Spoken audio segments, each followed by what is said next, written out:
Allez, salut les amis, j'espère que vous allez bien. On se retrouve côté blanc et dans cette vidéo, je vais vous montrer un piège redoutable dans une ouverture italienne qui va nous permettre de mater l'adversaire en quelques coups seulement. Donc ça part sur du classique, E4, E5, cavalier F3, cavalier C6, fou C4, fou C5. Donc là on part sur une belle italienne. Derrière des deux côtés, ça développe les cavaliers, donc cavalier C3 côté blanc, cavalier F6 côté noir. Ensuite, avec les blancs, on va soutenir le centre et on va jouer D3. Donc là, vraiment, on n'est que sur des coups classiques.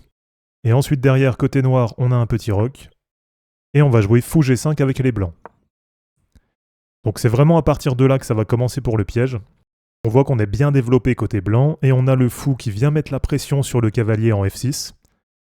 Et alors là, la suite logique, derrière, c'est que si on a les noirs qui jouent H6, donc avec l'objectif d'aller chasser le fou en G5, là, normalement, la réponse classique, ce serait de prendre le cavalier.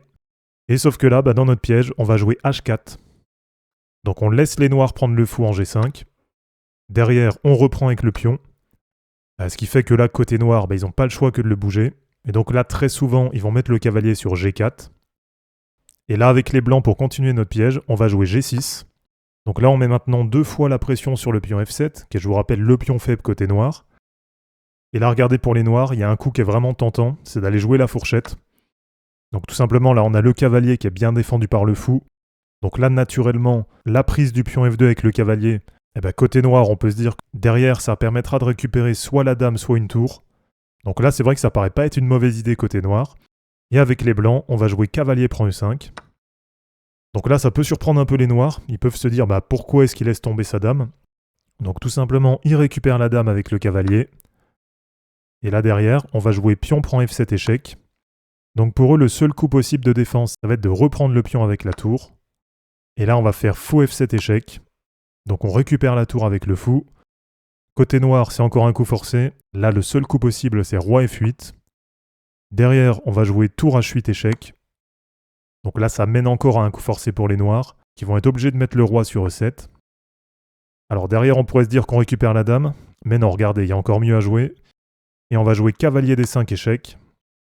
Là encore une fois, c'est un coup forcé. Donc seul coup possible côté noir, ça va être roi D6. Et allez, je vous laisse 5 secondes pour trouver le dernier coup de la partie. Et donc avec les blancs, on va terminer la partie avec cavalier C4 échec et mat. Donc voilà, vraiment c'est un piège qui est assez redoutable dans une ouverture italienne. Donc comme d'habitude, bien sûr, n'hésitez pas à le tester. Et puis ensuite à revenir en commentaire pour dire ce que ça aura donné dans vos parties. Donc merci à tous d'avoir regardé cette vidéo, pensez à vous abonner, à liker et à commenter cette vidéo pour le référencement, ça c'est vraiment super important. De mon côté, je vous mets tout ça en ligne et je vous dis à bientôt, ciao.